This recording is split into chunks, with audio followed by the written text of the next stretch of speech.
Frères et sœurs en Jésus-Christ, bonjour. Bienvenue une fois de plus dans nos émissions Une minute avec Dieu. Aujourd'hui, nous sommes mardi 27e jour du mois de juin de l'an 2023. Nous bénissons l'Éternel, nous rendons grâce à Elohim, le Dieu créateur du ciel et de la terre, le Dieu d'Abraham, le Dieu d'Isaac, le Dieu de Jacob, le puissant, l'ancien des temps, pour la grâce qu'il nous donne de partager encore ensemble en ce jour. Je suis le serviteur Manel. Et mon bien-aimé, en ce jour, je voudrais qu'ensemble nous partageons sur la prière, car nous sommes nombreux qui avons des difficultés à vivre une vie de prière. Il y a beaucoup parmi nous qui disent qu'ils ne peuvent pas prier, ils n'arrivent pas à prier longtemps, ou bien même lorsqu'ils sont en train de prier, ils ne savent pas ce qu'ils doivent dire à Dieu. Ils ne connaissent pas prier en quelque sorte. Mais aujourd'hui, je voudrais que nous parlons de la prière afin que nous comprenions ce que c'est. La Bible nous dit dans le livre des Thessaloniciens, 1 Thessaloniciens 5, le verset 17, la Bible nous dit de prier sans cesse. Et ce verset nous montre déjà que la prière n'est pas quelque chose qui se fait à un instant. La prière, c'est quelque chose qui se fait à tout moment de notre vie.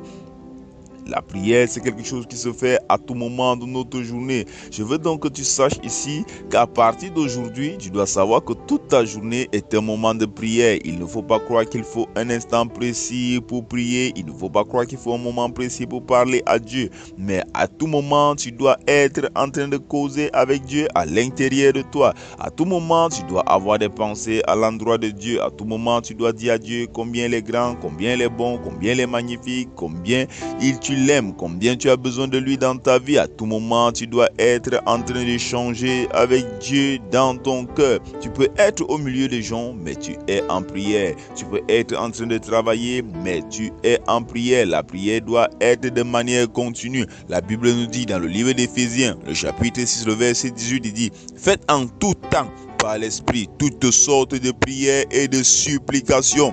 Veillez à cela avec une entière persévérance et priez pour tous les saints. » La Bible dit qu'on doit le faire en tout temps. Faire en tout temps par l'Esprit, toutes sortes de prières. Il y a des personnes qui pensent que pour un style de prière, il faut un programme particulier, il faut se comporter d'une manière particulière, il faut une heure particulière. Mais la Bible nous dit plutôt qu'on doit faire en tout temps toutes sortes de prières. Ce que tu dois donc comprendre, c'est que lorsque tu te lèves le matin et que tu te mets à prier, cela ne s'arrête pas là. Tu peux prier lorsque tu es déjà en train d'aller au travail. Tu peux prier lorsque tu es en train de travailler. Tu peux prier lorsque tu es même en train d'échanger avec quelqu'un.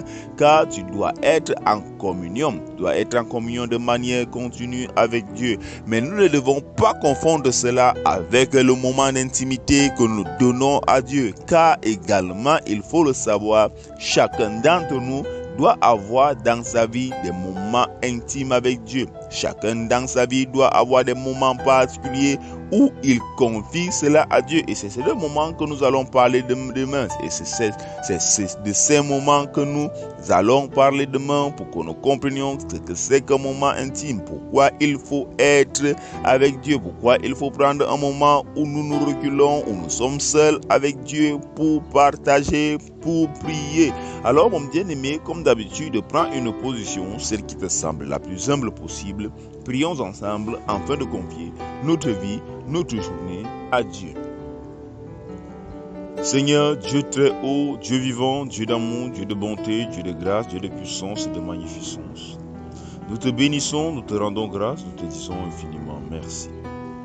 Dieu est grand, Dieu est bon, Dieu est puissant, Dieu est celui qui a fait toutes choses.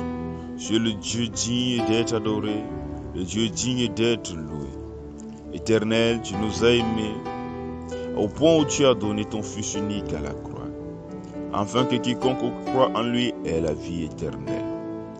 Aujourd'hui, encore une fois de plus, Père, nous venons vers toi en son nom, au nom puissant et souverain du Seigneur Jésus-Christ. Et nous nous prosternons, Père éternel, nous t'implorons, impose ta main sur nous. Seigneur, que cette journée soit pour nous une journée puissante dans ton nom. Que ta main soit posée sur nous tout au long de cette journée.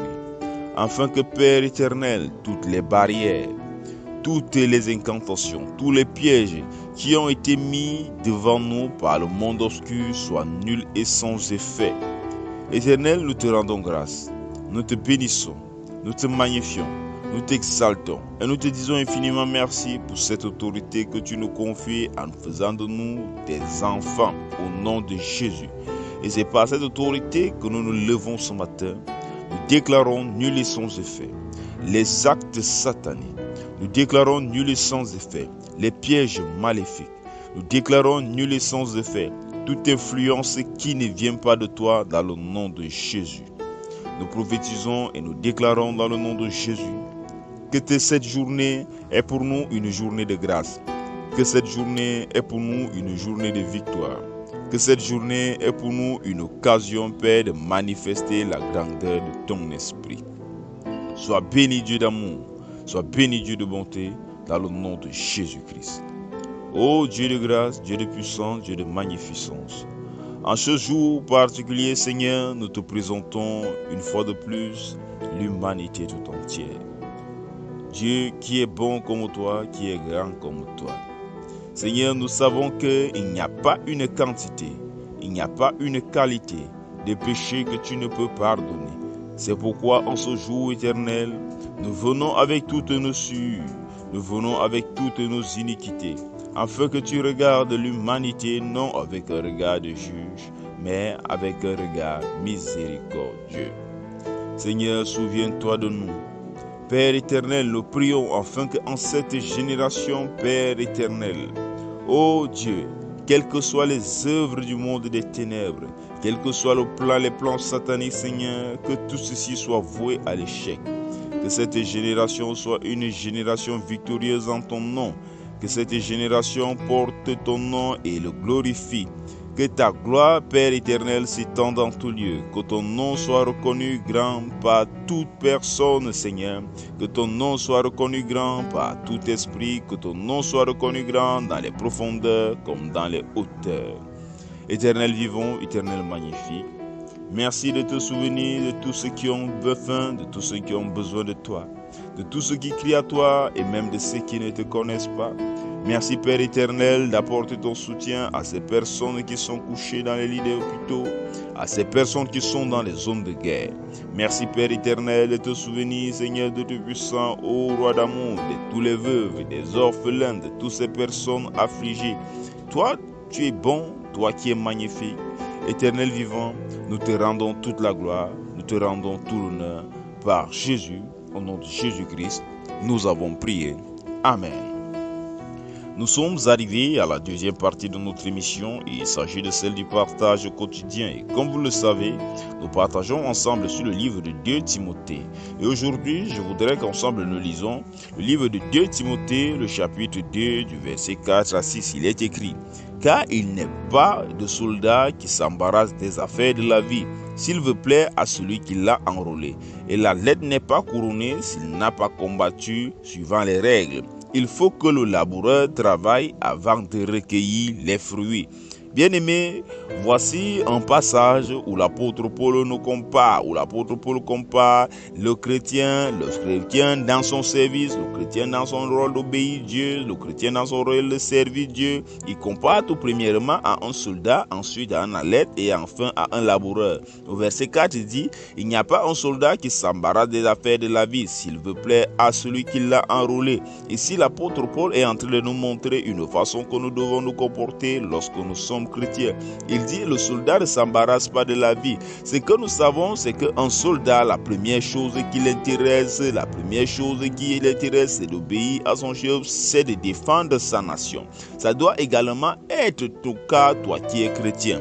Lorsque tu es chrétien, ta première soif ne doit pas être ta propre vie, ta première soif ne doit pas être de plaire à ta chair, de vivre selon ta chair, mais ta première soif doit être celle de plaire au royaume des cieux, celle de défendre le royaume des cieux, celle de vivre selon la volonté de ton chef, celle d'obéir à ton chef.